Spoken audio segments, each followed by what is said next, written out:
मिलवै सर्वाधार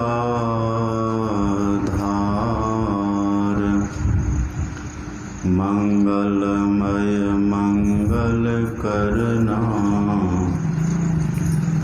विनवा बारंबार।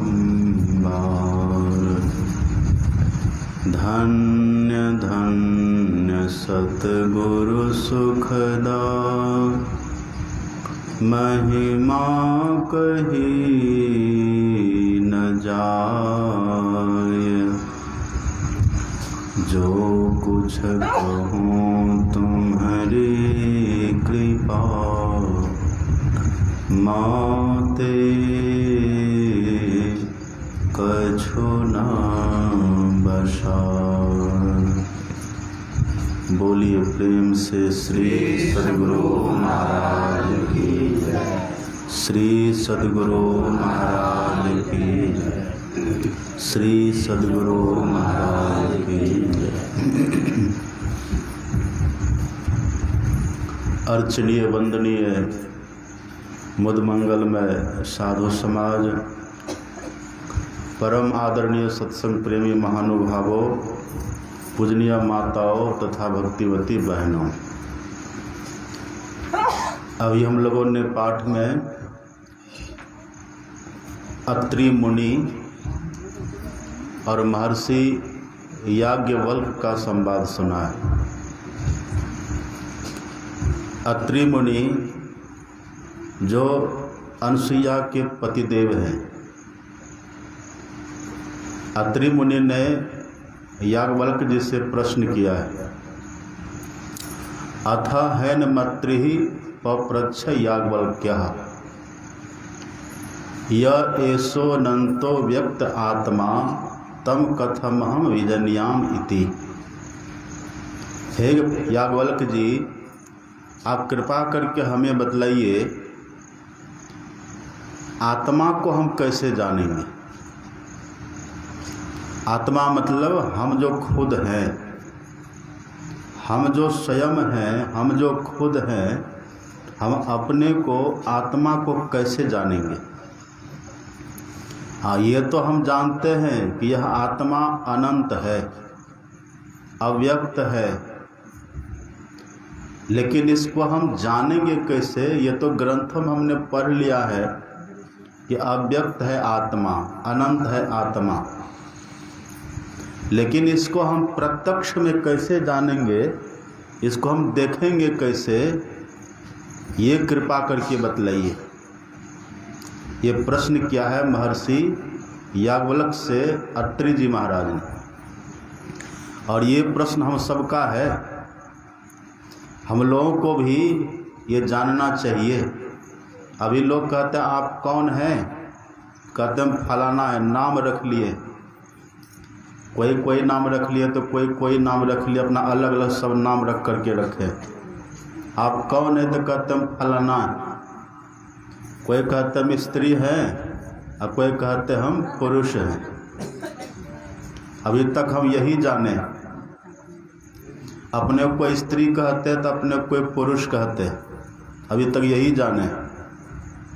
या फिर कोई कहते हम काले हैं, कोई कहते हम गोरे हैं, कोई कहते हम लंबे हैं, कोई कहते हम नाटे हैं, कोई कहते हम मोटे हैं, कोई कहते हम दुबले हैं। यही सब कहते हैं ना। ये सब तो शरीर का परिचय है, लेकिन हम कौन हैं, यही सवाल है। और ये ज्ञान बड़े बड़ों को नहीं होता। संसार के विद्या बुद्धि में कोई कितना भी बड़े हो जाए, बहुत कुछ खोज कर ले, बहुत कुछ जान ले, समझ ले, लेकिन यह ज्ञान ये बड़ों को नहीं होता। यह ज्ञान बड़ा कठिन है।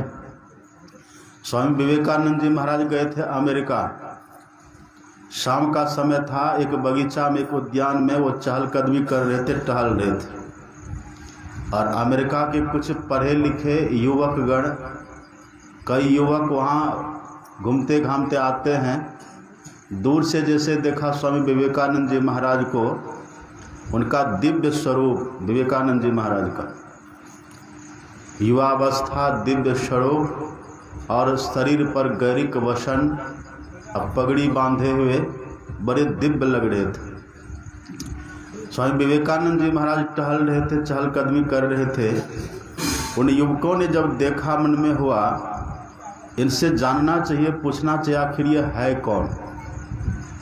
सभी जाते स्वामी विवेकानंद जी के पास और पूछते हैं आप कहाँ से आए हैं, अब कौन है आप, कहाँ रहते हैं, कई प्रश्न कर दिए। आप कहाँ रहते हैं? तो विवेकानंद जी महाराज ने कहा, संत थे ना, संत तो भाव को भी परखते, कौन किस भाव से प्रश्न कर रहे हैं, किनकी भावना कैसी है वह भी जानते हैं ना। हाँ, यदि कोई जिज्ञासु बन करके जिज्ञासा करे, प्रश्न करे कुछ जानने के लिए, तो उसका सीधा उत्तर दे देते हैं। लेकिन यदि किसी के भीतर अहम भाव हो, किसी के भीतर मैंपन हो, अब कोई जानबूझ करके ये सोचे कि देखे ये क्या कहता, क्या जानता है, इनकी पकड़, इनकी पहुंच, इनका ज्ञान कैसा है, फिर तो बीमारी हो गई ना। विवेकानंद जी महाराज ने देखा ये पूछ तो रहा है कि मैं कहाँ का रहने वाला हूँ, पूछना तो ठीक है, पर इसके पूछने में अहंकार की बू आ रही है। ये पूछ तो रहे हैं, लेकिन ये जो पूछ रहा है ना, अहंकारी बन करके, इनके भीतर एक ईगो है, अहंकार है, ऐसा भाव लेकर के पूछ रहा है। विवेकानंद जी महाराज ने कुछ जवाब नहीं दिया। इन्होंने कहा कि पहले तुम बताओ कि तुम कहाँ के रहने वाले हो। यही प्रश्न उन्होंने किया था ना कि आप कहाँ के रहने वाले हैं। इन्होंने कहा कि पहले तुम लोग बताओ कि तुम लोग कहाँ के रहने वाले हो। युवकों ने कहा कि हम तो इसी अमेरिका के रहने वाले हैं, हम तो यहीं के रहने वाले हैं। स्वामी विवेकानंद जी महाराज ने फिर पूछा कि अमेरिका में तुम कब से रहते हो, यहाँ कब से रहते हो? तो उन लोगों ने कहा कि यहाँ तो हम जन्म से रहते हैं, हमारा जन्म ही यहीं पर हुआ है। फिर स्वामी विवेकानंद जी महाराज ने पूछा, तुम जन्म से यहाँ रहते हो और जन्म के पहले कहाँ था? उनका तो वहीं तक ज्ञान था ना, हम जन्म से अमेरिका में रहते हैं, लेकिन ये तो संत है।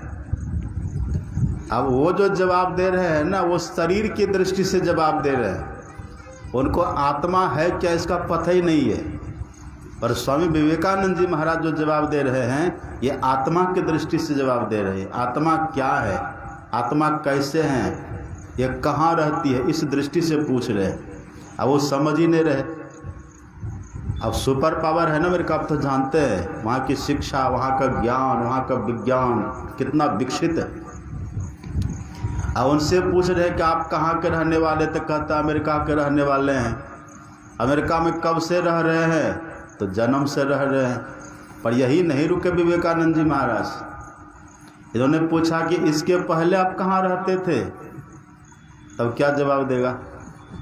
बहुत अकल लगाया, सोचा विचारा और तब कह दिया इसके पहले माँ के पेट में रहते थे। तब विवेकानंद जी महाराज फिर पूछते हैं कि उसके पहले कहाँ था? अब क्या जवाब देगा? सब चुप हो गया। तब स्वामी विवेकानंद जी महाराज ने कहा कि तुमको अपना ही पता नहीं कि तुम कहाँ रहते हो, तुम कौन हो, क्या हो, और मुझसे पूछते हो कि मैं कहाँ का रहने वाला हूँ। पहले तुम अपना पता करोगे तुम कहाँ के रहने वाले हो। संत महापुरुष देखते हैं ना कहाँ पर कैसे घी निकलेगी, बिना टेढ़ी उंगली के घी निकलती है। अब वहाँ तो गए थे अध्यात्म ज्ञान का प्रचार करने के लिए। ये ज्ञान बड़े बड़ों को नहीं होता कि आत्मा आखिर कैसी है, आत्मा कहाँ रहती है, यही पता नहीं है। हम हैं वही, हम तो आत्मा ही है ना। हम लोग क्या कहते हैं, आप देखिए लोग बोलते हैं ऐसे पूछिए ना आप कैसे हैं, तो ठीक हैं। फिर लोग कहते हैं कि हम गोरे हैं, हम काले, ऐसा कह देते हैं हम गोरे हैं, हम काले हैं, अब लंबे, हम नाटे हैं। अब फिर वो जब डॉक्टर के पास जाते तो डॉक्टर के पास कहते कि डॉक्टर साहब लेकिन मेरे हाथ में दर्द हो रहा है। मेरे में दर्द सोने कहता मेरे हाथ में दर्द हो रहा है, मेरे पैर में दर्द हो रहा है। तो मैं और मेरा में फर्क है कि नहीं? मेरा मतलब वो मुझसे अलग है। मेरा कहने का भाव, जैसे कहते नहीं मेरा चादर, जैसे कहते कि मेरी चादर पुरानी हो गई या मेरी चादर फट गई, मतलब क्या? चादर अलग है और हम अलग हैं, अलग है ना। लेकिन आप क्या कह देते, हम काले हैं, यहीं पर भूल हो जाती है। जब ये कहते कि मेरे हाथ में दर्द है, यहाँ तक कुछ ठीक ठाक, इतना चलो ये कह रहा है, समझ रहा है कि हाथ अलग है हम अलग है, तब ना मेरा कहा। लेकिन जब ये कह देते कि मैं तो काला हो गया, तब बात गड़बड़ हो जाती। तब वहाँ इसका मतलब ये हुआ कि शरीर को ही अपना समझ लिया। और आप जानते हैं बहुत तरह की पापों की चर्चा हम लोग सुनते हैं। झूठ पाप है, चोरी पाप है, नशा पाप है, हिंसा पाप है, व्यभिचार पाप, ये कहते हैं ना। लेकिन इन पापों के बाप का नाम जानते क्या है? इन पापों को जन्म कौन देता है? पापों के बाप का नाम क्या है? नहीं लोभ नहीं। इस देह को मैं मानना, यही इस जो कहता है कि मैं काला हूं, मैं गोरा हूं, मैं, इस देह को ही जो मैं कहता है। ये कह दीजिए कि मेरा शरीर काला है तो चलेगा, मेरा शरीर गोरा है तो चलेगा। जैसे कहते ना मेरा कपड़ा तो चलेगा, ऐसे मेरा शरीर काला गोरा तो चलेगा। जब आप कहते हैं ना कि मैं काला हो गया, ये गड़बड़ हो गया। इसका मतलब ये हुआ कि आप शरीर को ही मैं मान रहे हैं। ये मैं मानना इसको कैसा है? संत कहते हैं इस देह को मैं मानना सबसे बड़ा पाप है। कल्पना करिए। और है पाप जितने जगत में, सभी पापों का यह बाप है। झूठ लोग क्यों बोलता है? झूठ क्यों बोलता है? इसी देह के लिए बोलता है। झूठ बोल के धन कमाता है। क्यों धन कमाता है? इसलिए कि बढ़िया से खाएंगे तो देह को न खिलाएंगे। झूठ बोल के धन कमाता है इसलिए कि बढ़िया मकान बना के रहेंगे तो देह को न वहाँ रखिएगा। झूठ बोल करके धन कमाते कि बढ़िया कपड़ा पहनेंगे तो देह को ही न कपड़ा पहनाइएगा। ये पाप किस लिए हो रहा है? जो इस देह के प्रति मैं बुद्धि कर लिया है कि मैं शरीर ही हूँ। हम सब ऐसे ही हैं। इस शरीर के प्रति जो मैं बुद्धि रखता है कि मैं शरीर ही हूँ, तो वही व्यक्ति ये सब पाप करते हैं। लेकिन एक बार यदि किसी के मन ये बात घर कर जाए ना कि नहीं मैं तो बिल्कुल अलग हूँ, मैं अलग हूँ और शरीर हमारा अलग है, शरीर जड़ है और मैं चेतन हूँ, शरीर का विनाश होता पर मैं अविनाशी तत्व हूँ। आप याद करिएगा जब राम भगवान अपनी प्रजाओं को बुला करके उपदेश कर रहे थे तो भगवान ने क्या कहा था? आकर 4,84,000 जोनि भ्रमत यह जीव अविनाशी, अविनाशी जीव है। अब बाली का वध करने के बाद भगवान ने तारा से कहा था क्षिति जल पावक गगन समीरा पंच रचित अधम शरीरा असो तनु तब आगे सोवा जीव नित्य तुम कही लगी रोवा। नित्य का मतलब क्या? जो सब दिन रहे, जिसका कभी नाश न, वो नित्य तत्व है। तो हम तो वही है ना। यही सवाल है अत्रि ऋषि का। ये जो अविनाशी तत्व आत्मा है, ये जो हम हैं आत्मा है, आप कृपा करके बतलाइए इसका ज्ञान हमको कैसे होगा? ये ज्ञान के स्कूल कॉलेज में मिलेगा? कोई मास्टर पढ़ेगा ये ज्ञान, ये विद्या? कोई प्रोफेसर पढ़ाएंगे? ये कहीं नहीं मिलेगा। ये तो कोई संत महापुरुष जिन्होंने खुद को देखा, खुद को जाना, खुद को पहचाना, अपना परिचय लिया, वही बताते हैं, दूसरा नहीं बता सकते। इस शरीर को जो मैं मान करके रहते उससे बहुत भूल होती है। इस शरीर को जो मैं कहते रहते हैं उसी से सब तरह का पाप होता रहता है। इसलिए अपना परिचय, विवेकानंद जी महाराज ने कहा कि तुमको अपना पता ही नहीं है, तुम अमेरिका वासी बनने चला, तुमको अपना होश ही नहीं है, तुम कैसे हो, कहाँ रहते हो? अरे पहले तुम अपना पता करो। इन्हीं स्वामी विवेकानंद जी महाराज के गुरु थे रामकृष्ण परमहंस जी महाराज। सुना ना आपने? रामकृष्ण परमहंस वो रहते थे दक्षिणेश्वर में, कलकत्ता में दक्षिणेश्वर, जहाँ रानी रासमणी ने काली माँ का मंदिर बनवाया। और उसी मंदिर के पुजारी थे रामकृष्ण परमहंस जी महाराज। अब पुजारी केवल नहीं थे, ये माँ काली का प्रत्यक्ष दर्शन भी करते थे। ये जब चाहते थे तब दर्शन कर लेते थे, चाहते क्या हमेशा दर्शन करते ही थे। इनकी बड़ी कीर्ति, बड़ी ख्याति चारों तरफ फैल रही थी, यश फैल रहा था इनका चारों तरफ। वहाँ का एक धनाढ़ व्यक्ति था कलकत्ता का, बड़ा पूंजीपति आदमी।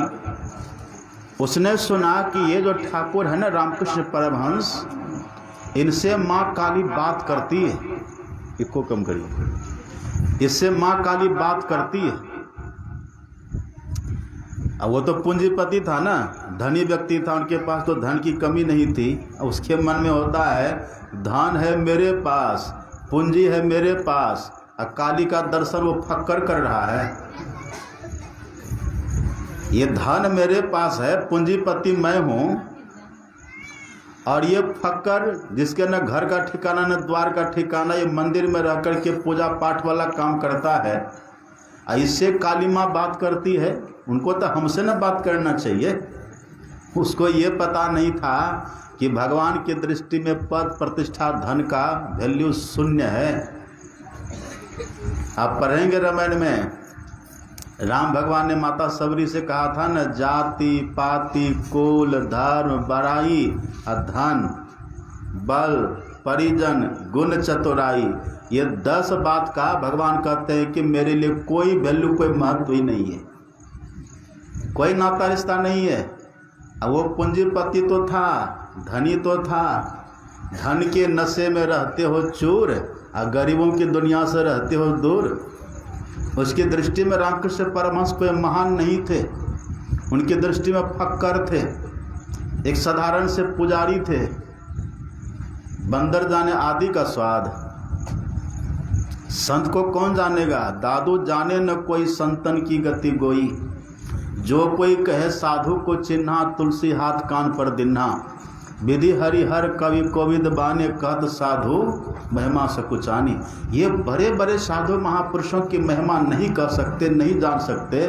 ये धन के बल से, पूंजी के बल से चाहते कि हम संत को पहचान ले, संभव है। इस धनी व्यक्ति के मन में होता है कि काली माँ को तो मेरे पास आना चाहिए, ये फक्कर से बात करती है। धन के नशे में अंधा हो गया। रामकृष्ण परमहंस जी महाराज के पास जाते हैं ये धनी व्यक्ति, और उनसे कहते हैं कि देखिए मैंने सुना है कि आपके पास काली माँ आती है, और आप उनसे बात करते हैं। रामकृष्ण परमहंस जी महाराज ने देखा, और वो केवल देह को देखते हैं, वो तो उनकी आत्मा को भी देखते, उनके मन को भी देखते, मन में क्या चल रहा है, मन में कैसी भावना, कैसा भाव, वो भी न पढ़ते हैं। सुन रहे आप लोग, कहाँ ध्यान है, छोड़ दे हम प्रवचन। इधर क्यों बैठते आप लोग सामने, नाटक करते हैं, सब उधर ही देखते। या पर्दा टांग दीजिए आप, यहाँ अंदर में लोग कुछ करेंगे। यहाँ क्या कह रहे थे हम? गर्दन से घुमाए कि हम बोलना बंद। गर्दन कभी घुमाइए मत। क्या कह रहे थे हम? हाँ, उस व्यक्ति ने कहा कि मैंने सुना है आपके पास काली आती हैं। रामकृष्ण परमहंस जी ने देखा कहाँ से बोल रहा है ये, देखा ये धन के नशा में बोल रहा है। इनके पास कारें हैं, बड़े बड़े बिल्डिंग हैं, नौकर चाकर है, ये धन के नशा में चूर हो रहा है। रामकृष्ण परमहंस जी ने बड़े सहज भाव से, बड़े सरल भाव से कहा, हाँ बात तो करता हूँ, आती है मेरे पास। ये कहते ठीक है, अब अगर आवे तो उसको मेरे यहाँ भेज देना। कैसा दुस्साहस है। अब आवे ना तो मेरे पास भेज देना। ये भी तो चतुर शिरोमणि है रामकृष्ण परमहंस जी महाराज। कहा कि ठीक है साहब, आपके यहाँ तो भेज दूंगा, पर अपना एड्रेस देते जाओ। अब कहाँ भेजेंगे, कुछ तो एड्रेस चाहिए ना, एड्रेस देते जाओ। कहा ठीक है, कॉपी कलम लो। कॉपी कलम लिया, लिखा फलाना मोहल्ला, गली नंबर फलाना, बिल्डिंग नंबर फलाना, वहाँ भेज देना। अब दिया। कह रहे महाराज ये तो आपके मोहल्ला एरिया का पता है, ये आपका पता? अरे मैं फलाना बाबू हूँ ना, मैं पूंजीपति हूँ यहाँ कोलकाता का, ये हूँ मैं। कहा ये तो आपका शरीर है, आपको ना आप अपना परिचय दीजिए। अब देखते रामकृष्ण परमहंस को। अब तक जो सुना था कि साधारण आदमी है, ये साधारण सा फक्कर दिखने वाला, ये पूजा पाठ करने वाला, जिसको अब तक तुच्छ समझता था, अब उनको निहार रहा है। रामकृष्ण परमहंस कहता अपना परिचय दो, ये तुम्हारे घर का, तुम्हारे मोहल्ला का, तुम्हारे एरिया का परिचय है। और ये जो तुम फलाना बाबू बोल रहे हो ना, तो तुम्हारे देह का नाम है, जन्म के पहले नाम था तुम्हारा? जब जन्म तुम्हारा नहीं हुआ था, ये भानु प्रताप नाम था तुम्हारा? का सो तो नहीं था। अब मर जाओगे, जब देह तुम्हारी छूटेगी तब ये नाम रहेगा? का तब भी तो नहीं रहेगा। इसका मतलब ये नाम तो तुम्हारी देह का है, तुम कौन, अपना परिचय दो। सब उनका घमंड चूर चूर हो गया। आज पता चला कि ये कौन है। अपना परिचय दो, मैं काली को भेज दूंगा, और अपना परिचय का पता ही नहीं है। ये बड़े बड़ों को पता नहीं होता।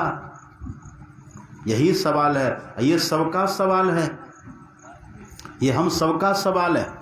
अभी तक तो बस अब इतना ही जानते कि हम फलाना के पिताजी हैं, फलाना के दादा नाना हैं, ये हम फलाना के पुत्र हैं, हम किसी के पोता हैं, किसी के नाते हैं, बस अभी तक यही है। हम फलाना सेठ, हम फलाना साहूकार, हम फलाना बाबू, अभी तक यही है। हम काला गोरा नाटा, बस यही अभी तक। लेकिन हम हैं कौन, इसको अभी तक नहीं जाने। और यदि हम हैं कौन इसको नहीं जाने ना, अब बाकी दुनिया का सब कुछ जान लिए, तो सब जानना व्यर्थ है। बहुत पढ़ लिख लिए, बहुत कुछ जान लिए, पर अपने कोई नहीं जाने तो कोई लाभ होगा? पढ़े 6 शास्त्र 18 पुराण पढ़े, वेद उपवेद आदि अंत को जानना है। गीता रामायण सांख्य योग आदि दर्शन भी जाना है। जाना है बनाना छंद सौठा चौपाई को, और जाना है राग ध्रुपद भैरवी का गाना है। बहुत कुछ सीख लिए, वेद पढ़े, उपनिषद पढ़े, पुराणों को पढ़े, पुराणों को पढ़े, सब कुछ पढ़े, बहुत बड़े संगीतज्ञ हो गए, छंद सौठा चौपाई सब बनाने लग गए, सब कुछ करने लग गए, सब कुछ हम जान लिए। लेकिन संत कहते हैं ये सब तो जान लिए, गीता रामायण श्रुति स्मृति पढ़े, सांख्य योगी न्याय आदि दर्शन भी जाना है। जाना है बनाना छंद सौठा चौपाई को, और जाना है राग ध्रुपद भैरवी का गाना है। इतना जो जाना है सब खाक धूल छाना है, और जाना है वही जिन आत्म निज पहचाना है। जो अपनी आत्मा की जिन्होंने पहचान करी, अपनी जिन्होंने पहचान करी, वही सही माने में जाना है।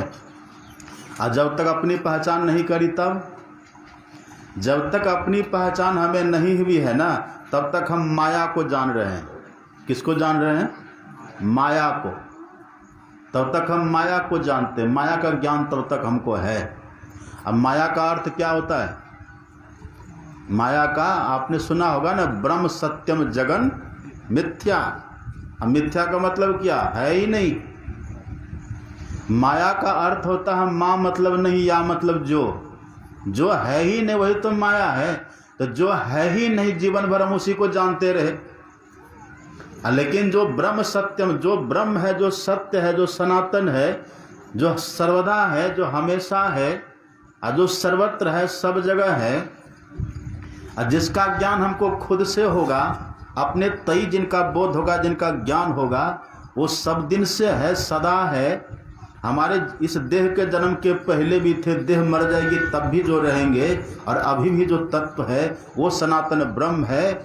उसको हमने अभी तक जाना ही नहीं, और जाना उसको जो है ही नहीं, जो झूठ फूस है, तो कुछ लाभ होगा? वही संत कहते हैं इतना जो जाना सब खाक दूर छाना, मतलब बेकार, सब खाक। कितना भी पढ़ लिख लीजिएगा तो मरने की बात तो बात छोड़िए आप, बुढ़ापा में काम देगा? आप खूब पढ़ लिख लीजिए, डिलीट पीएचडी डिलीट कर लीजिए, बुढ़ापा में काम देगा। एक वकील साहब थे, बूढ़ा हो गए थे, रिटायर्ड वकील, सेवानिवृत्त आप कहते हैं ना, वो रिटायर्ड वकील, लेकिन बड़े प्रसिद्ध थे। एक व्यक्ति को कुछ पेपर पढ़वाना था मुकदमा का, पढ़ा लिखा नहीं था। वकील के पास गया, वकील से कहते कि वकील साहब जरा मेरा ये मुकदमा का फाइल है, जरा देख दीजिए। तो वकील ने पहले कहा, अरे भाई पहले सब देखता था, अब तो मैं बूढ़ा हो गया, अब तो सब भूल भाल गए, जितना कानून जो लॉ सब पढ़े थे ना, भूल भुलक कर सब भुला गए। कहने ने कुछ आप देख लीजिए। जब बहुत जिद किया ना, जब बहुत आग्रह किया, वो स्वीकार कर रहा है कि जब मैं युवा था, जब जवान था, जब बल था देह में, तब सब कुछ मैंने किया, बहुत मुकदमा लड़ा, बहुत हमने वकालत, बहुत बहस किया, लेकिन अब सब भूल भाल गए, अब बुद्धि काम नहीं करती। ये है ना, हकीकत है ना ये। लेकिन वो व्यक्ति तब भी जब हट किया, जिद किया, तो वकील साहब ने देखा कि अब आदमी मानने वाला नहीं है, हुरमुट्ठी है, ये हट्ठी है, नहीं मानेगा। तो अपने बेटा से कहते, बेटा जरा वो पढ़ने वाला चश्मा ले आना। तो उसके मुंह से निकल गया कि पढ़ने वाला चश्मा ले आना। अब ये व्यक्ति जो सुना, ये व्यक्ति कहता पढ़ने वाला चश्मा भी होता है। अभी तो बोल रहे थे कि हम कुछ नहीं जानते, सब भूल भुले आ गए। अब ये कह रहे पढ़ने वाला चश्मा, इसका मतलब होता है कि चश्मा पढ़ने वाला होता है। सीधा सपटा गाँव देहात करने वाला आदमी सुना। अब जैसे सुना कि पढ़ने वाला चश्मा ले आओ, अब ये व्यक्ति सोचता है कि जब चश्मा पढ़ने वाला होता ही है, फिर हम इससे क्यों पढ़ा, हम चश्मे क्यों नहीं लेने, पढ़ते रहेंगे सब दिन। हाँ, वो व्यक्ति चला गया दुकान, चश्मा की दुकान पर। दुकानदार से कहता, भाई साहब जरा पढ़ने वाला चश्मा देना। तो दुकान वाले ने सोचा कि चलो इनके आंख में कुछ रोग हुआ होगा, देखने की शक्ति कम हो गई होगी, तो इसको कुछ चश्मा पावर वाला दे देते हैं। तो चश्मा दिया बढ़िया सा कि लीजिए पहनिए, और लगा के ऐसे फाइल उल्टाता है, लगा के चश्मा, आप पढ़ेंगे फाइल उल्टाया, तो पढ़ना जानेगा तब ना पढ़ पाएगा वह। फाइल उल्टावे तो पढ़ा ही नहीं जाए। कहते ये चश्मा ठीक नहीं, कोई बढ़िया ज़्यादा जो पावर वाला चश्मा वो दीजिएगा। तो वो भी दिया, तब भी नहीं पढ़ा गया।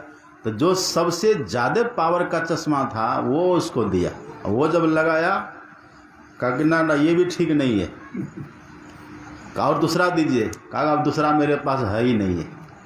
कहा तब जाते दूसरी दुकान, कहा कि सुनिए इस शहर का सबसे बड़ी दुकान मेरी है, और जो चश्मा यहाँ पर नहीं मिलेगा वो चश्मा कहीं ना आपको मिलेगा, सब मेरे पास है। कहा कि तब फिर पर कहाँ पा रहे हैं। अब दुकान वाले के मन में होता है कितना पावर का चश्मा हम दे दिए, ये लगा करके कह रहे पढ़ नहीं पाते हैं, क्या बात, आखिर बात क्या हो सकती है। पढ़े लिखे थे वो दुकान वाले, कहता आखिर बात क्या है। ये देख तो रहे भी हैं, देखते ही सब कुछ देख भी रहे हैं, हमको भी देख रहे, सब कुछ देख इधर उधर भी कर रहा है, इसका मतलब इसको दिखाई पड़ रहा है, ये पढ़ भी सकता था, आखिर बात क्या है। तब उसको हुआ कि अच्छा, तब वो पूछते कि एक बात बता, आप पढ़े लिखे हैं? तो अगर पढ़े लिखे रहते तो चश्मे खरीदते हम।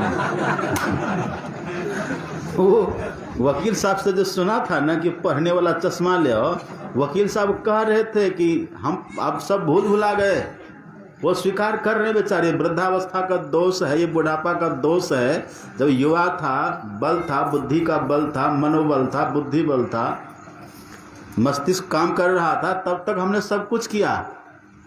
अब बुद्धि उतना काम नहीं करती हैं, अब कमज़ोर भी हो गया। वो स्वीकार कर रहा था बेचारा, ये हकीकत है, काम देगा अंतिम में, हकीकत है। पर वो आदमी ने हट किया। ये सब कोई जानते हैं, आप भी जानते हैं कि अब जो पहले मेरी अवस्था थी ना, अब वो सब होने वाला पहले जैसा वो नहीं होगा, ये सब स्वीकार करते जानते हैं। लेकिन तब भी ये विवेक नहीं होता, करे अब तक जो हमने जाना था वो तो सब नाश हो रहा है। ऐसा विवेक जगना चाहिए कि नहीं, ऐसा कुछ जानना चाहिए जो बुढ़ापा में भी खत्म न हो। ऐसा कुछ ज्ञान प्राप्त करना चाहिए जो बुढ़ापा में तो खत्म हो ही नहीं। अब कल्पना करिए, जो ज्ञान बुढ़ापे में खत्म हो गया, क्या मरने के समय ज्ञान रहेगा? अब मरणोपरांत तो ज्ञान रहेगा। ये विवेक हमारे भीतर जगना चाहिए। अरे जो ज्ञान अभी ये खत्म हो रहा है, अभी तुमको बहुत जीना है। और आप देखिएगा जो अति वृद्ध हो जाते हैं ना, पुत्र सामने खड़े रहते हैं, कहते हैं कौन है आप? खड़ा है पुत्र, जो पुत्र को पाल पोस करके बड़ा किया वो खड़ा है। अब उससे कहते कौन है आप? भूल गया, अकल काम नहीं करता। पुत्र कहते कि पापा मैं आप ही का पुत्र हूँ। अच्छा बेटा ठीक है, लीजिए कुछ रुपया रख लीजिए, इससे अपना कुछ खाइएगा पीजिएगा, हम तो जा रहे हैं बाहर, थोड़ा रख लीजिए। अब रुपया लेता है, अब लेके ऐसे आँख के पास सटा के देखता है, ऐसे 50 का नोट है। नहीं पिताजी 1000 का 2000 का नोट है ये। अच्छा 2000, रुपयो भूल गया। भूला कि नहीं? धन को भी भूल रहा है, धन को भूल रहा है, पुत्र को भूल गया। रास्ते चलते चलते अपना घर भी भूल जाता है, घर को भूल रहा है, पुत्र को भूल रहा है, धन को भूल रहा है। लेकिन तभी विवेक नहीं जगता है। करे अब तक जिसको हमने संग्रह किया था, अब तक जिसको हमने रखा था, एकत्रित किया था, वो तो सब छूट रहा है, सब तो निकल रहा है। अब न रुपये की पहचान रही, न अपनों की पहचान रही, न घर की पहचान रही, न मोहल्ले की पहचान रही। अब तो सबको भूलते चले जा रहे हैं। तभी तो होश होना चाहिए कि नहीं? तब भी होश होना चाहिए ना, लेकिन तब भी होश नहीं होता है। देखिए दशरथ, आप पढ़ेंगे ना रामायण, दशरथ जी महाराज की कहानी पढ़िएगा। दशरथ जी कभी ऐना नहीं देखते थे। वो एक बार चले गए ऐना देखने के लिए, एक बार। राय शुभाय मुकुर कर लिन्हा, अब बदन बिलो की मुकुट सम किन्हा। एक बार राजा दशरथ जी गए दर्पण के सामने, तो देखा मुकुट थोड़ा सा टेढ़ा हो गया। क्या हो गया? मुकुट टेढ़ा हो गया। तो मुकुट को सीधा किया। जैसे मुकुट को सीधा किया तो यहाँ कान के पास देखा, श्रवण समीप देखे सित के सा। सित मतलब पका हुआ बाल एक देखा। कितना देखा? एक बाल देखा पका हुआ। जैसे एक पका हुआ बाल देखा, आप देखते थे क्या करते? उखाड़ के फेंक देते। और यदि खुद से नहीं उखाड़ पाते तो बेटा बोला जरा देखो यहाँ, ये इसको उखाड़ के फेंको, तो फेंकवा देते कि नहीं? लेकिन देखिए जैसे एक बाल को इन्होंने देखा है, दशरथ जी महाराज सावधान सजग, ऐसे उनको भगवान पिताजी बना लिए। ये कतरे ये बुढ़ापा आ गया। मनहु जरठपन अस उपदेशा। मनहु जरठपन मतलब बुढ़ापा आ गया, और ये उपदेश कर रहा है कि अब ये राजपाट अपने पुत्र को सौंप दो और इस जन्म का लाभ प्राप्त करो। ये दशरथ जी के मन में हो रहा है। कल्पना करिए, अब पुत्र को सौंपने का भाव क्या है, ध्यान से सुनिएगा। ये दशरथ जी साधारण नहीं है। दशरथ जी के पुत्र का मतलब एक तो पुत्र है ही ना, और दूसरा पुत्र को सौंपने का मतलब भगवान है। इनका पुत्र भगवान है। एक तो भाव ये है कि अभी अब अपने पास जो कुछ है ना, अपने पुत्र को देख करके आप निश्चिंत हो जाइए। अब आप अपने भजन साधन में पूजन में लग जाइए। अब प्रपंच में मत रहिए, क्योंकि बुढ़ापा आ गया ना, ये जीवन का अंतिम क्षण बीत रहा है।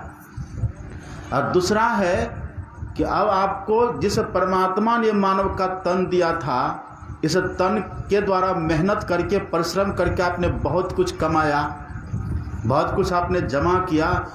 तो जिनकी कृपा से मानव का तन मिला और इस मानव तन को प्राप्त करके आपने ये सब जमा किया, तो इसका मतलब ये हुआ कि अब आप ये सब उन्हीं को समर्पित कर दीजिए, भगवान भरोसे छोड़ दीजिए।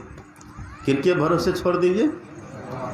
भगवान भरोसे छोड़ दीजिए, और आप भगवान के भरोसे हो जाइए। इन सबको भगवान भरोसे छोड़ दीजिए, और आप खुद भगवान के भरोसे मतलब भगवान पर विश्वास करके भगवान के चरण शरण में हो जाइए, उनका भजन में लग जाइए। ये बोध हो गया था दशरथ जी महाराज को। हम सबको ये बोध होता है। एक बाल पका उखाड़ के फेंक दिया, 2 पका उखाड़ के फेंक दिया, 3 पका, 10 पका, 20 पका उखाड़ के फेंक दिया, और जब ज़्यादा पकने लगा तब एक बूढ़ी आगे प्रणाम किया, माता जी हाँ कितनी उम्र है? 70 साल बाबा। 70 साल क्या आप हैं? बोले हाँ। इतना बढ़िया स्वास्थ्य?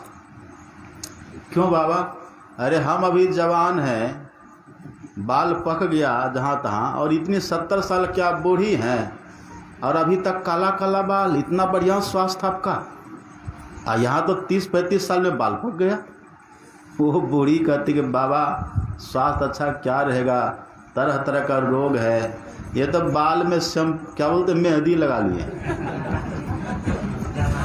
मेहंदी लगा करके तब बाल को काला करके जवान दिखने का प्रयास करते। आश्चर्य।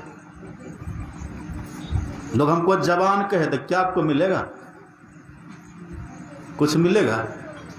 ये बाल पका, आप समझिए कि बुढ़ापा आ रहा है, और बुढ़ापा में अब तक जो कुछ हमने किया था वो सब हाथ से छूटने वाला है। दशरथ जी कहते भगवान के भरोसे हो जाना है, राय सुभाय मुकुर कर लेना। सब ये किया, देखा बुढ़ापा आ गया, देखा अपने पुत्र को राज दे करके खुद भगवान के भरोसे हो जाओ। ये कहते कि मेरे बिना घर का काम चलेगा ही नहीं। कहते कि ना आप, कहते हम नहीं रहेंगे तो घर तो बर्बाद हो जाएगा, हम नहीं रहेंगे तो घर का काम चलेगा ही नहीं। यही भ्रम है, यही कहते हैं। आप समझ जाइए, जब अंतिम ये बुढ़ापे में जब सब छूट रहा तो मरने के बाद कुछ रहेगा। वही संत कहते इतना जो जाना सब खाक दूर छाना है। लेकिन जो अपने को एक बार जान लिया, जाना है वही जिन आत्म निज पहचाना। एक बार जो अपनी पहचान कर लिया, जो अपने को जान लिया एक बार, ये रहा मैं, जो अपने को जान लिया कि ये रहा मैं, उसका ज्ञान कभी खत्म नहीं होता, और वो जन्म मृत्यु के चक्कर से ही छूट जाता है। भले देह मरे गले सड़े कुछ भी हो जाए, भले से देह को कोई जला दे, इसे देह को कोई मिटा दे, इसे देह पर सिंह झपट्टा मारे, इसे देह पर कोई बम गोला फेंक दे, कोई इसको बम फेंक दे, कुछ भी कर दे, इसे देह को कुट्टी कुट्टी काट दे, तब भी कोई फर्क नहीं पड़ेगा। इस देह से मुक्त हो जाते, जो अपनी पहचान कर लेते हैं, फिर उनका शाश्वत जीवन हो जाता है। जब तक वो देह में है तब तक वो जीवन मुक्त होकर के रहते हैं, और जब देह छूट गया तब विदेह मुक्त होकर के रहते हैं। तब उनके लिए आश्रम तब भी रहेगा। ये अभी जो बना है ना, अगर अपना ज्ञान प्राप्त कर लिए, देह छूट गई, तब भी ये उसके लिए है। उससे ज़्यादा लाभ क्या मतलब, उसके लिए कुछ सब कुछ वही रहेगा। और ये आश्रम कैसे दिखेगा उसको? ये तब ईटा पत्थर नहीं दिखेगा, तब क्या दिखेगा उनको? जर चेतन जग जीव जता सकल राम मैं जानी, अब बंदों तिनके पद कमला सदा जोड़ी जुग पानी। सब उनको राम में दिखेगा, भगवान में दिखेगा। अब उसका शरीर हो गया, शरीर ये रहे कि चाहे जब कोई फर्क नहीं पड़ता उनको, न मरने में कष्ट, मरने का कष्ट खत्म। अब मर भी गया तो वैसे ही जैसे कबीर साहब कहते, जल भरी कुम धरे जल भीतर, बाहर भीतर पानी हो, उलटी कुम जल जल ही समय, तब का करी हो ज्ञानी हो। एक कुंभ में आप पानी भरे और उसको ले जाकर समुद्र में उल्टा दिए, नदी में उल्टा दिए, घड़ा का पानी नदी के पानी से मिल गया, अब घड़ा रहे कि नहीं कोई फर्क पड़ता है? कोई फर्क नहीं पड़ता। ऐसे इसे देह में रहने वाला आत्मा जब सर्वव्यापक परमात्मा से मिल जाता है, फिर ये देह रहे कि नहीं कोई फर्क नहीं पड़ता। जैसे घड़ा का पानी सागर से मिल गया, अब घड़ा रहे कि नहीं कोई फर्क नहीं पड़ता, अब वो सागर हो गया। ऐसे देह रहते जो अपना ज्ञान प्राप्त कर लेते हैं, वो ईश्वर हो जाते हैं, ईश्वर के समान ईश्वरी हो जाते हैं।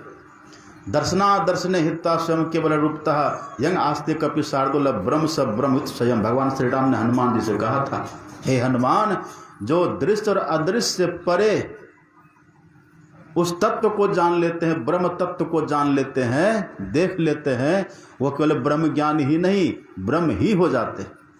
जानत तुम्हें हो जाए, ये हो जाता है। यही प्रश्न है अत्रि मुनि का, इसीलिए प्रश्न कर रहे हैं। समझ रहे हैं बात? अतः हनुमत्रि पप्रच्छ याज्ञवल्क्य या एसो अनंत व्यक्त आत्मा तम कथम हम बीजानियामिति। हे महर्षि याज्ञवल्क्य जी बतलाइए कृपा करके, ये आत्मा को हम कैसे जाने? अत्रि मुनि है कौन पता है? अत्रि मुनि कौन है? देवघर के व्यापारी। अत्रि मुनि के घर में ब्रह्मा विष्णु महेश 6 महीना का बच्चा बन करके झूल रहा है पलना में, वो अत्रि मुनि है। सुने कि नहीं आप बस दुकान 2-4 खोल लिए तो बड़े बन गए, 2-4-10 बीघा जमीन हो गया तब बड़े बन गए। ये बड़प्पन सब इसको जमराज धूल में मिला देगा यदि ये अपना बोध प्राप्त नहीं किए। जिनके आंगन में ब्रह्मा विष्णु महेश किलकारी मार रहा है, कल्पना करिए, वो अत्रि मुनि है। अब वो अत्रि मुनि इतनी उपलब्धि के बाद भी अनसुईया जिनकी पत्नी है, कल्पना करिए, जिनका ब्रह्मा विष्णु महेश जिनका 6-6 वर्ष का बालक होकर के 6-6 महीने का बालक होकर के दूध पान कर रहा है, उनके पति है अत्रि मुनि। इतने बड़े आदमी हैं ये। और जिनका चरण छूते हैं राम, जिनका चरण बंदन करते हैं भगवान, चरण छू के जिनको प्रणाम करते हैं, वो अत्रि मुनि है। और वो जिज्ञासा कर रही है आत्मा को हम कैसे जाने। समझिए, कल्पना करिए, ये अपना ज्ञान कितना बड़ा ज्ञान है, ये अपना बोध, अपना ज्ञान। हम और आप जो है ना, जो आत्मा है ना, ये देवी देवता से भी बड़े हैं। आप और हम देवी देवता से भी बड़े हैं। देवी देवता भी आत्मा से छोटे ही है। वहाँ अगर उनके आंगन में ब्रह्मा विष्णु महेश खेल रहे तो कृतकृत होते ना, लेकिन नहीं, कृतज्ञता नहीं अभी है। ब्रह्मा विष्णु महेश भले आंगन में है, खेल रहे हैं, लेकिन अपना बोध जब तक नहीं हुआ तब तक अधूरा है। अपना बोध होना चाहिए। उपनिषद में कथा आती है, देखिए, जो हम लोग का शरीर है ना, शरीर के अंग प्रत्यंग में देवी देवताओं का वास है। लिखा है रामायण में, तुलसीदास जी कहते, इंद्रिय द्वार झरोखा नाना। जो शरीर हमारा है, इसमें जो इंद्रियां हैं, इंद्रिय द्वार झरोखा नाना, अतः सूर बैठे करी थाना। सूर मतलब क्या हुआ? देवता। और थाना मतलब निवास। इस मानव तन के अनेक सभी इंद्रियों में, इसके रग रग में देवी देवताओं का वास है। इसलिए तो इसकी विशेषता है। आँख में सूर्य और चंद्र भगवान का निवास है, नाक में अश्विनी कुमार का निवास है, हाथ में इंद्र भगवान का निवास है, पैर में वामन भगवान का निवास है, घुटना में जम का वासा है, मूलाधार चक्र में गणेश जी का वासा है, स्वादिष्ठान चक्र में ब्रह्मा जी का वासा है। मूलाधार कहते हैं गुदा चक्र को, जानते हैं ना, पखना, वहाँ गणेश जी का वासा है। पेशाब स्वादिष्ठान चक्र, लिंग चक्र जिसको कहते हैं, वहाँ पर ब्रह्मा जी का वास। नाभि जिसको मणिपूरक चक्र कहते हैं, वहाँ पर शंकर पार्वती का निवास है। हृदय चक्र में विष्णु लक्ष्मी का निवास है। कल्पना करिए, यहाँ अनाहत चक्र इसको बोलते हैं। कंठ चक्र में, विशुद्ध चक्र में सरस्वती का निवास है। ऐसा ये दिव्य शरीर है हमारा, ये मानव का शरीर। सभी देवी देवता इसमें बसते हैं। सभी इंद्रियों के भीतर इंद्रियों के देवताओं का वास है, इसी शरीर के भीतर। उपनिषद में एक कथा आती है, एक बार सभी इंद्रियों ने मीटिंग किया, सभा, उसमें जीव भी था। जीव भी है, मन भी है, बुद्धि भी है, चित्त भी है, हाथ पैर आंख कान सब है। सबकी सभा लगी और सबों ने कहा, आंख ने कहा कि यदि देह में हम नहीं रहेंगे ना तो देह बेकार। कान ने कहा कि यदि देह में हम नहीं रहेंगे तो देह बेकार। मुंह ने कहा कि यदि देह में हम नहीं रहेंगे तो देह बेकार। सब ने कहा, तो जीवात्मा चुपचाप, ये आत्मा आप और हम जो जीवात्मा है, ये जीवात्मा मौन सबकी बात सुन रहा था। तो सब बोल करके चुप हो गया। तब जीवात्मा ने कहा कि बस हो गया, बोल लिया सब। हाँ सच बात है। आँख ने कहा हम नहीं रहेंगे तो देह बेकार, कान ने कहा हम नहीं रहेंगे तो देह बेकार। तब जीवात्मा ने कहा तो ठीक है, निकल करके देखो तुम लोग, इससे देह रहता है कि नहीं, बार देखो निकल करके। तो आँख ने कहा कि ठीक हम निकलते हैं, कहा कि निकल जाओ। अब आँख निकल गई तो क्या हो गया? अंधा, सूरदास। तो सूरदास नहीं जीता है? सूरदास जीता है कि नहीं? आँख ने तभी वो जी लेते हैं, लकुटी के सहारे, डंडा के सहारे चल फिर लेते। और ऐसे ऐसे सूरदास हमने देखा, लकड़ी को छू के कह देगा कौन लकड़ी है ये। सूरदास को लकड़ी छुआ दीजिए, वो कह देगा आम की लकड़ी है कि बबुल की लकड़ी, छू के कह देगा वो। एक सूरदास को हमने ऐसा देखा गोड्डा में, बिल्कुल अंधा, और उसको दिए नमड़ी, लेकिन कहा कि 50 का नोट है लीजिए। है नमड़ी, कहा कि 50 का नोट है लीजिए। वो अंधा व्यक्ति नोट को ऐसे छुआ, आगे नहीं बाबूजी आप झूठ बोल रहे हैं। कहा क्या? कहा कि नमड़ी है ये। मतलब बोध हो रहा है ना, काम चल जाता है। एक एक करके सभी इंद्रियां इस देह से निकली, तो क्या हाथ मान लीजिए किसी का कट जाएगा तो नहीं जिएगा आदमी? पैर कटेगा तो नहीं जिएगा? लूला लंगड़ा कैसे जीता है? तो सभी इंद्रियों ने निकल करके देख लिया कि तब भी देह का कुछ नहीं बिगड़ा। और इंद्रियों का मतलब क्या? आँख निकली तो सूर्य भी निकल गया, सूर्य भगवान, चंद्रमा भगवान वो भी निकल गया। नाक निकली तो अश्विनी भगवान भी निकल गया। अश्विनी देवता चले गए तब भी देह जीवित है। सूर्य चंद्रमा भगवान चले गए तब भी देह जीवित है ना। और कान के देवता है 10 दिशा, अधिष्ठात्री देवता मरुदगण जो कहते वो, चमड़ा का देवता मरुदगण। सभी इंद्रियों ने निकल निकल करके देख लिया, लेकिन देह को कुछ हुआ? कुछ होगा? तब अंतिम में जीव कहता है कि ठीक है तुम सब देख लेना निकल करके, अब सब देह को संभालो, मैं निकलता हूं। अब जैसे इस देह से जीव निकलने लगा, आंख पथराने लगी, हाथ एकदम लूला की तरह हो गया, पैर लड़खड़ाने लगा, गला झुकने लगा। कोई काम करेगा? अब इस आत्मा के देह से निकलने की बात तो छोड़िए, जब आप सोने लग जाते हैं, आप मान लीजिए कुर्सी पर बैठे और हाथ में आपको पेपर है या कोई पुस्तक आप पढ़ रहे हैं, और जैसे आप सोने लग जाते हैं तो क्या होता है? शक्ति भीतर की तरफ खिंचती है ना, सरकने लग जाते हैं भीतर की तरफ, शरीर चैन महसूस होता है। अब हाथ में किताबें पढ़ रहे थे, लेकिन जैसे अलसाने लगे ना, सोने लगे, बस किताब भट से नीचे गिर गई। क्यों गिर गई? हाथ काम करना छोड़ दिया। क्यों? ये जीव कहता है कि जब मैं अपने सिंहासन पर रहता हूं तो तुम सब काम करते हो, और जब अपना सिंहासन से नीचे उतरता हूं तो तुम सबकी ड्यूटी खत्म। ये सबसे बड़ा है। कौन है सबसे बड़े? तब सभी इंद्रियों ने मिलकर किस आत्मा का स्तुति करी। सभी इंद्रियों का मतलब सभी देवी देव सबसे बड़ा है। आत्मा से बड़ा कोई है? आत्मा से बड़ा कोई नहीं, लेकिन अभी आत्मा सबसे छोटा बनकर के है। क्यों? कबीर साहब कहते कोई देखो लोगो, बघवा के बच्चा बिलैया ले जाए, लोगवा कोई न पतियाए। बाघ का बच्चा बिल्ली लेके जाए तो कैसा लगेगा आपको? यही आप और हम जो आत्मा है ना, ये परमात्मा की संतान है, परमात्मा का अंश है। ये आत्मा, ये जो बोलता पुरुष है, कौन बोल रहा? मुंह बोल रहा है क्या? मुंह एक मशीन है, बोलता नहीं, मशीन है, ये बस ऊपर नीचे हो रहा है, केवल बोलने वाला कोई और है। ये आँख देख रही क्या? नहीं, देखने वाले हम हैं, बोलने वाले हम हैं, ये हाथ से काम करने वाले हम हैं। लेकिन अफसोस है, ये जो देख रहा, जो बोल रहा, उसी का बोध अभी तक नहीं हुआ। इसीलिए जिनके आंगन में ये बड़े बड़े देवता खेल रहे हैं, ब्रह्मा विष्णु में 6-6 महीने का बालक होकर के खेल रहे हैं, वो पूछ रहे हैं यह ऐसो अनंतो व्यक्त आत्मा तम कथम हम विजानियामिति।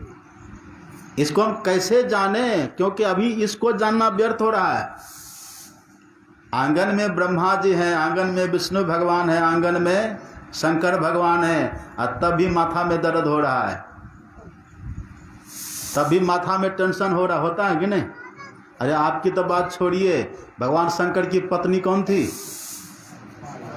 पार्वती। और उसके पहले सती। सती को इतना टेंशन हुआ कि टेंशन से हार्ट अटैक तो नहीं कहेंगे वो आजकल की भाषा है, इतना टेंशन माता सती को हुआ है कि टेंशन में करके आत्मदाह कर लिया है अपने पिताजी के यज्ञ में, कनखल में। पति है भगवान शंकर, इतना टेंशन कि मेरे पिताजी ने मेरे पति का अपमान कर दिया, यज्ञ में कोई भाग नहीं दिया। ये कहानी है भागवत में, रामायण में ये सब कहानी लिखी हुई है।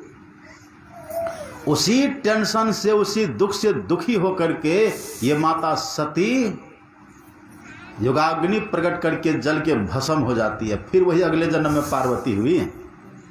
जानते कि नहीं कितना टेंशन है। पति, भगवान पति बन गए तब भी टेंशन नहीं गया, भगवान पुत्र बन गए तब भी दशरथ जी महाराज का टेंशन नहीं गया। इतना टेंशन हुआ, टेंशन ही न हुआ था। राम भगवान मर तो नहीं गए थे, भगवान बस बन गए थे। और सब दिन के लिए नहीं, मात्र 14 साल के लिए गए थे, आ जाते फिर। भगवान ने कहा भी था कि पिताजी 14 साल बीतने में कितना समय लगेगा, हम शीघ्र आ जाएंगे, बस आप थोड़ा सा धैर्य धारण करिए। थोड़े दिन के 14 साल कितना होता है आप जानते हैं ना, इतने दिन की तो बात है, बस आप धैर्य धारण करिए, हम शीघ्र आ जाएंगे। लेकिन इतना टेंशन, इतना तनाव हुआ दशरथ जी महाराज को, इतना तनाव, एकदम बिलख बिलख करके रोने लग गए। अब रोना सुख की निशानी कि दुख की निशानी है। वही हमारे गुरु महाराज जी कहते, जनी लिपटोड़े प्यारे जग पर देशवा, सुख कछु यहवा नाही, यह पर देशवा काल को भेसवा, जोरे आवे दुख पाही। भगवान पुत्र बन करके घर में हैं, लेकिन टेंशन हो रहा है। क्यों? यदि आत्मा का बोध होता, सुनिएगा ध्यान से, उसी समय जिस समय दशरथ जी महाराज थे, जिस समय राम भगवान थे ना, उसी समय के ऋषि थे उस समय, जिनका नाम था महर्षि वाल्मीकि। सुना आपने नाम? महर्षि वाल्मीकि हैं। जब महर्षि वाल्मीकि की झोपड़ी में राम गए हैं ना, भगवान जब गए हैं, तो भगवान ने पूछा कि हे महर्षि, मुझे 14 साल तक वन में रहना, बताइए कहाँ रहें?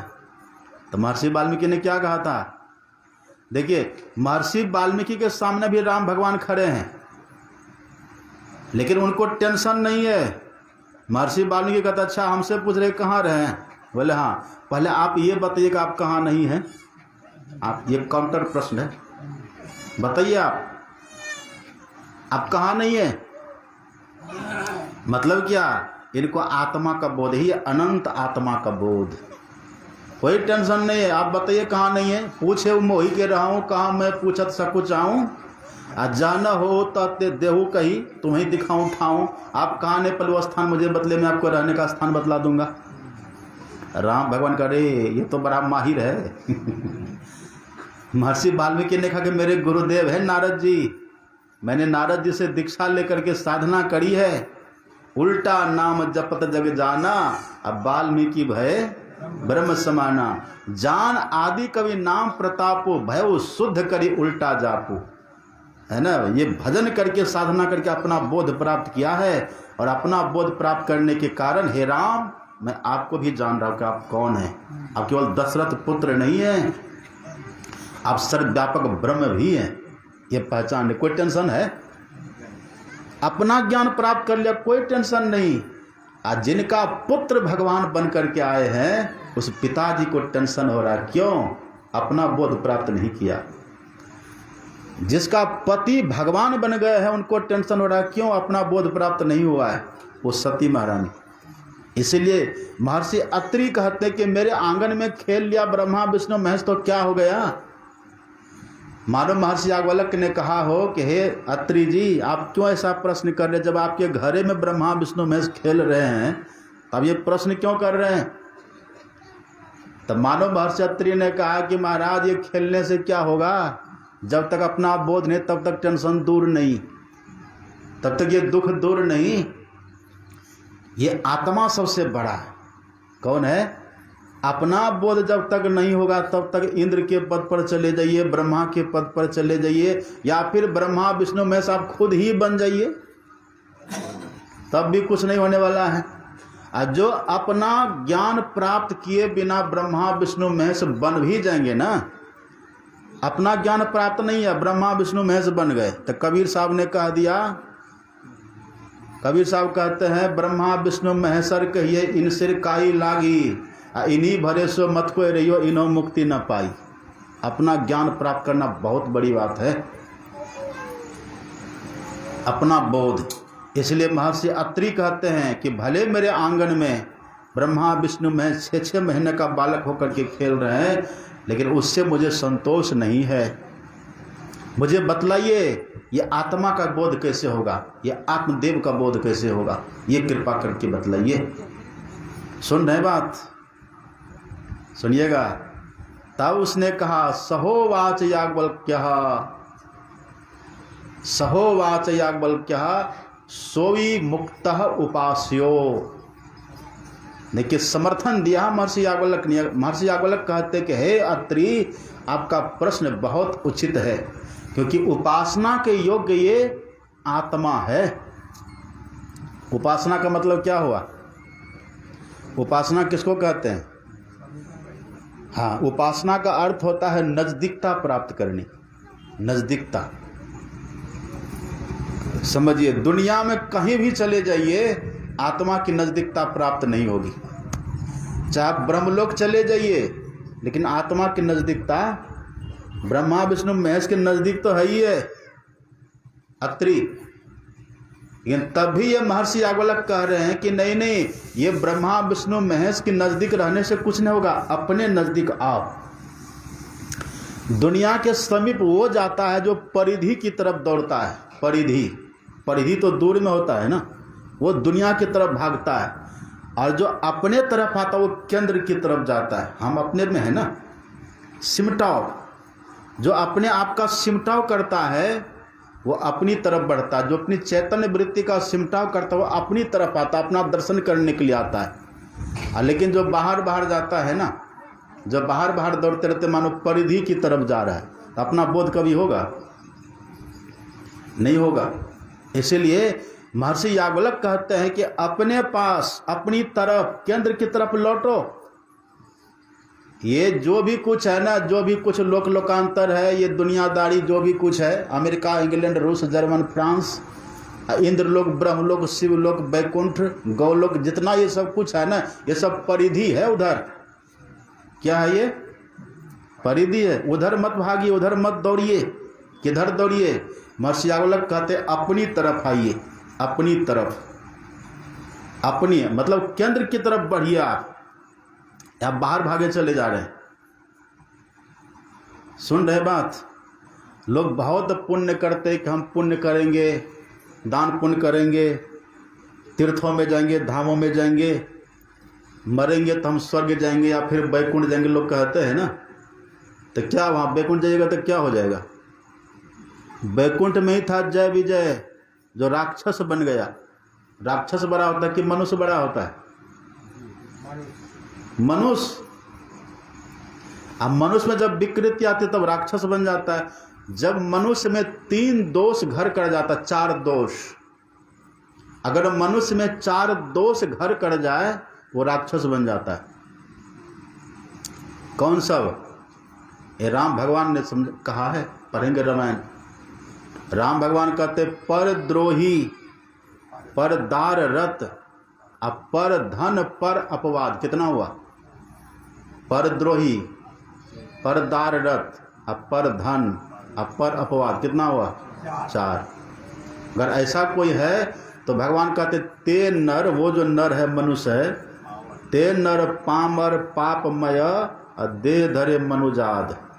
मनुजाद किसको कहते हैं? राक्षस। तो मनुष्य तो बड़ा है ना। वैकुंठ में रहने वाला जय और विजय राक्षस हो गया।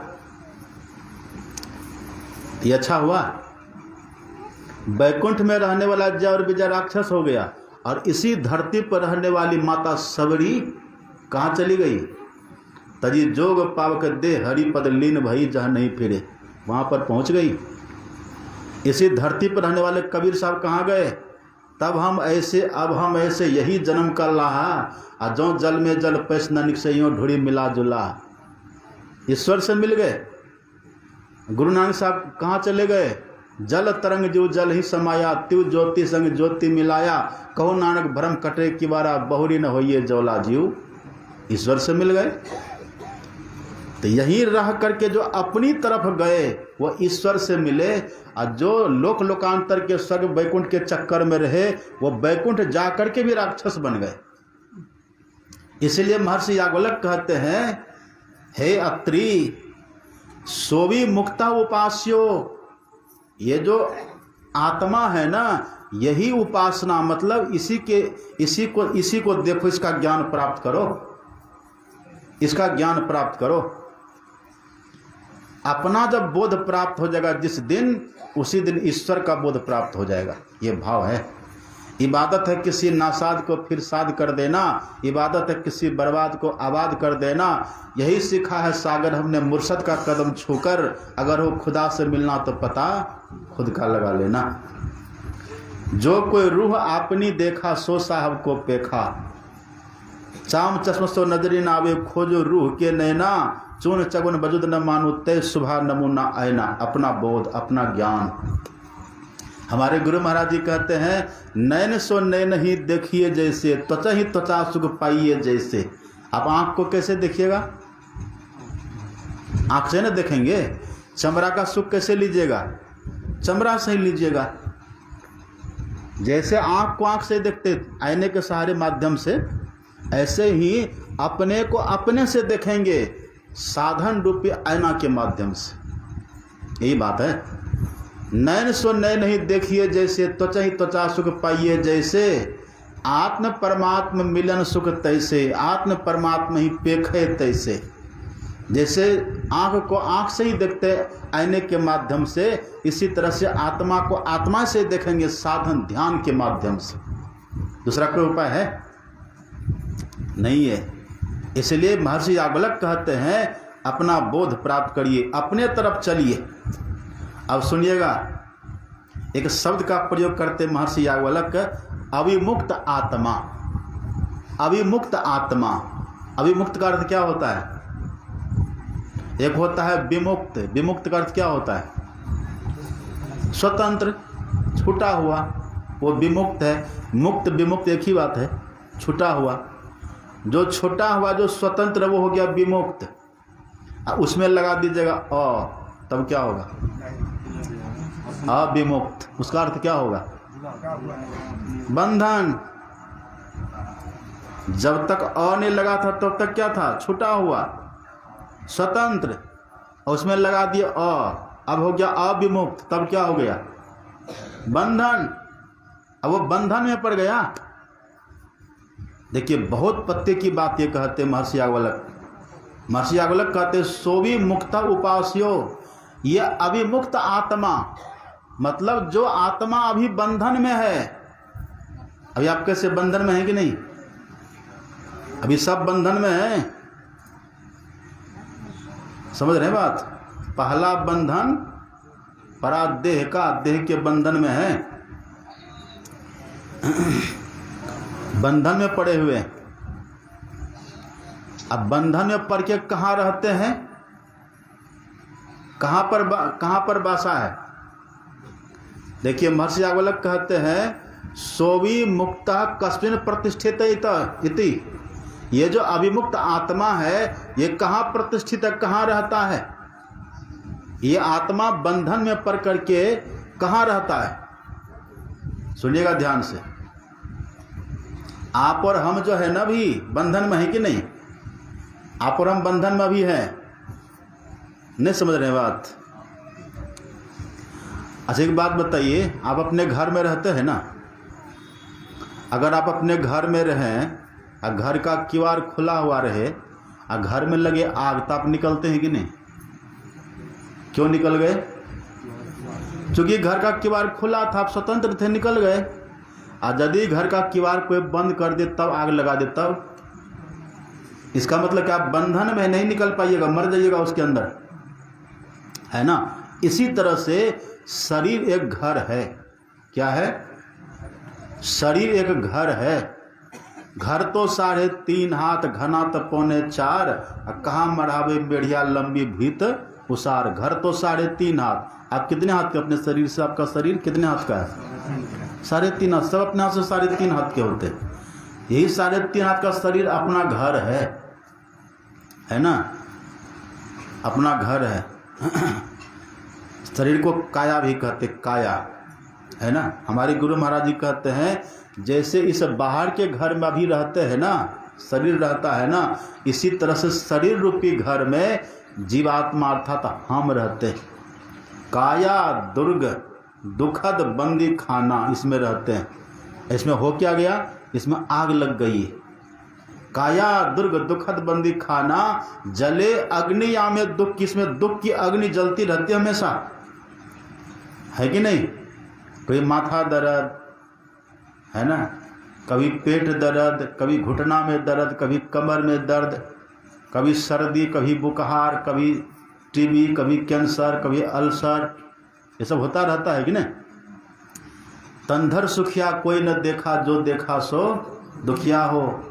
कोई तन दुखी, कोई मन दुखी, निधि रहत उदास, सब दुखी है कि नहीं? ये दुख की अग्नि जल रही है। ये बाहर के घर में आग लगती तो आप निकल जाते हैं आराम से। यह भी तो घर है, इससे निकल जाइए ना। आप निकलिएगा, निकलिएगा। क्यों नहीं निकल पाइएगा? क्योंकि बंधन में है, अंदर बंधन लग गया। अभी आप और हम जो है इसमें भीतर में बंध गए। कैसे बंध गए हैं? बंधे हुए, आप पढ़िएगा गीता, भगवान श्री कृष्ण कहते 3 प्रकार की रस्सी से इस जीव को भीतर में बांध दिया गया। एक रस्सी से बांध देगा तो खुल जाइएगा। अगर हम किसी को बांध दें एक रस्सी से तो खुल जाइएगा। अपने से बांधिएगा तो अपने से तब ऐसे इधर उधर करके फिर खोल के भाग जाइएगा। किसी को पुलिस बांध दे एक रस्सी से तो खुल जाइएगा। कहिए दोनों हाथ को बांध दे, खुल जाइएगा। एक ही रस्सी काफी है। यहां तो भगवान कहते 3 रस्सी से बंधा हुआ है जीव। कैसे भाग पाइएगा? और अग्नि में जल रहे हैं। आपने देखा होगा कभी कभी गांव घर में जब किसी को बहुत माथा में दर्द होता है ना, इतना दर्द, इतना परेशान, दर्द से इतना पीड़ित हो जाता है, वो कहता है हे भगवान इससे अच्छा है कि मर जाए। कहता है कि नहीं? तो मर न जाए, आपको कौन मना किया? निकल जाइए देह से। निकल पाते हैं? इन संत महात्मा निकल जाते हैं। यही अंतर है। जो संत होते हैं, जो अपने को जान ले तो निकल जाते हैं, लेकिन अभी तक हम अपने को नहीं जाने, अपना बंधन अभी तक नहीं खोले, इसलिए इसमें कष्ट से छटपटाते रहते पर निकल नहीं पाते। भगवान श्री कृष्ण कहते 3 रस्सी है इसमें। आप पढ़ेंगे सत्वम रजस तम इति गुणा। सत्वम रजस तम इति गुणा। गुण मतलब क्या होता है? गुण का मतलब रस्सी होता है। गुण का मतलब क्या होता है? गुण मतलब ये तो एक गुण सदगुण वो भी होता है, और गुण का मतलब रस्सी भी होता है। सत्वम रजस तम इति गुणा प्रकृति संभवा। प्रकृति से जो उत्पन्न 3 गुण है ना, रजोगुण, तमोगुण, सतोगुण, इसी 3 गुण से जीवात्मा बंध गया है। इसलिए देह से निकल नहीं रहा है। वही महर्षि याज्ञवल्क्य कहते हैं कि ये बंधन में पड़ा हुआ आत्मा, अविमुक्त आत्मा, नाम क्या दे दिया? अविमुक्त आत्मा, बंधन में पड़ा हुआ आत्मा। ये रहता है कहाँ? ये कहाँ रहता है? महर्षि याज्ञवल्क्य कहते बनारस में रहता है। कहाँ रहता है? आपको कोई पूछे कहाँ रहते हैं तो कह दीजिए बनारस, क्योंकि ये महर्षि याज्ञवल्क्य कह रहे आत्मा कहाँ रहती है? बनारस। अब कह दीजिए पुलिस पूछे कि कहाँ रहते हैं, कह दीजिए बनारस, 2 डंडा लगा देगा। 10 डी में रहता, कहता बनारस में रहते हैं। मतलब देश शरीर हमारा भले रहता 10 डी में, बलिया चौकी में, है ना, रहता शरीर हमारा रहता है, बड़ी आत्मा कहाँ रहती है? आत्मा रहती है बनारस में। देखिए ये बनारस भी शुद्ध शब्द नहीं है, बनारस शुद्ध रूप में है वाराणसी। कहाँ है? वाराणसी। बनारस का शुद्ध रूप है क्या? वाराणसी। आप देखेंगे वहाँ लिखा रहता वाराणसी। बनारस तो कम, वो भी कहीं कहीं रहता, पर क्या रहता है वहाँ लिखा हुआ? वाराणसी। और वाराणसी भी अपभ्रंश है, ये भी शुद्ध नहीं है। ये वाराणसी भी शुद्ध रूप में है वर्णानासी। क्या है? ये उपनिषद में लिखा हुआ है। ये अपने देश का जो वाराणसी है ना, ये ऐतिहासिक है। ये वर्णानासी है। वर्णानासी से हो गया वाराणसी, और अब क्या हो गया? बनारस। ये मूल रूप में है वर्णानासी। क्या है?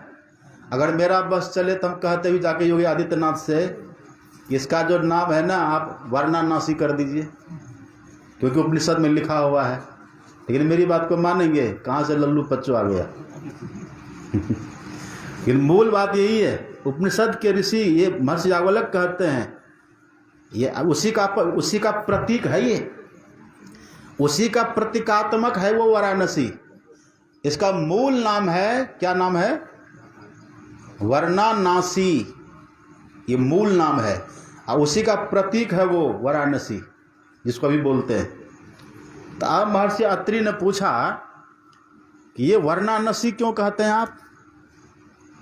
ये वाराणसी क्यों कहते हैं? ये महर्षि याज्ञवल्क्य कहते हैं, ये जो आत्मा है ना, वारणाम नास्याम च मध्य प्रतिष्ठिता इति, ये आत्मा वाराणसी के बीच में रहता है। ये जीव कहाँ रहता है? वारणानास्याम च मध्य। ये वर्णा और नासिक के मध्य में, बीच में रहता है। ये आत्मा कहाँ रहता है? बीच में। और इसी वर्णानासी को संतों ने आज्ञा चक्र कहा। क्या कहा? आज्ञा, इसी को कहते हैं। और इसी को आज्ञा चक्र कह दीजिए, इसी को दशम द्वार कहिए, इसी को तीसर तिल कहिए, इसी को शिव नेत्र कहिए, है ना? ये सब इसी का नाम है। इसी को बिंदु कहिए, इसी को तीसर तिल कहिए, इसी को सहरक कहिए, इसी को मेहरब कहिए, इसी को सुषमना कहिए, सब उसी का नाम है। ये आत्मा जो अभिमुक्त आत्मा, जो बंधन में पड़ी हुई आत्मा है ना, वही रहते। कहाँ रहते हैं? तीसरी आँख में। वही है वाराणसी, वही है वाराणसी, वही है वाराणसी, वही है बनारस। ये सत्संग की बात है, जहाँ तक अपना परिचय बतलाने की बात ये नहीं है। ये आत्मा कहाँ रहती है? वाराणसी, वाराणसी मतलब आज्ञा चक्र। तो ये ऋषि कहते हैं कि वहीं पर इसके पास जाइए। मतलब सीधा सा भाव है कि यदि आप इसको जानना चाहते हैं तो दृष्टि योग की साधना करिए। सीधी सी बात है। अब ज़्यादा व्याख्यान 10 से ज़्यादा हो गया है, तो समेट करके जान लीजिए। महर्षि याज्ञवल्क्य यही कहते हैं कि यदि अपने की पहचान करना चाहते हैं तो दृष्टि योग की साधना करिए। जहाँ आप है वहाँ जाइए। कैसे? दृष्टि के माध्यम से जाइए। दृष्टि के पीछे मन, मन के पीछे प्राण, प्राण के पीछे चेतन चलता है। तो दृष्टि को लगाइए, अपने पास हो जाइएगा। नैन नासिका आग्रह तहाँ ब्रह्म को वास, अविनाशी बिन से ने हो सहज ज्योति प्रकाश, है ना? तो वहाँ दृष्टियोग की साधना करिए। जो दृष्टियोग की साधना करेंगे वो अपने पास जाएंगे। और दृष्टियोग की साधना कौन कर पाएंगे? गुरु जाप मानस ध्यान मानस कीजिए दृढ़ साध कर। जो एक ही मंत्र का खूब बढ़िया से जप करेंगे और गुरु महाराज के एक ही रूप का ध्यान करेंगे, ये दोनों काम जो दृढ़ता के साथ करते रहेंगे, उसी को दृष्टियोग में सफलता मिलती। और जैसे दृष्टियोग की साधना होती उसके भीतर प्रकाश हो जाता है। उसी प्रकाश में जाने के बाद ज्योति मंडल धसी धाय के निर्खत बैराठी हो और धूर धुन गही लही। धूर धुन मतलब वो परमात्मा का धाम, धूर लोक, धूर, वहाँ से परमात्मा का संगीत, उनकी आवाज़ आ रही है। वही गुरु महाराज जी कहते धूर धुन, उस धुन को पकड़िए, गहिए, धूर धुन गही। जब उसको गह लेंगे, पकड़ लेंगे तो फल क्या होगा? लही परम पद मिल जाएगा। धूर धुन गही लही परम पद मिलेगा। फिर बंधन लेहु काटी हो। जो आत्मा अभी तक अविमुक्त आत्मा थी ना बंधन में, वो मुक्त आत्मा हो जाएगी। ये बंधन खत्म हो जाएगा। यही ज्ञान है। अब कहने सुनने की बहुत बात है। हम कहते रहेंगे अंत होने वाला है नहीं, आप भी सुने रहेंगे अंत होने वाला है नहीं, सुनते रहेंगे अंत होने वाला है नहीं, लेकिन पेट मानेगा। भूखे भजन न होई गोपाला, ले लो अपनी कंठी माला। अन्न भी तो चाहिए। और यहीं पर विराम, फिर अपराह्न काल में सुनेंगे। ठीक है। श्री सद्गुरु महाराज की जय।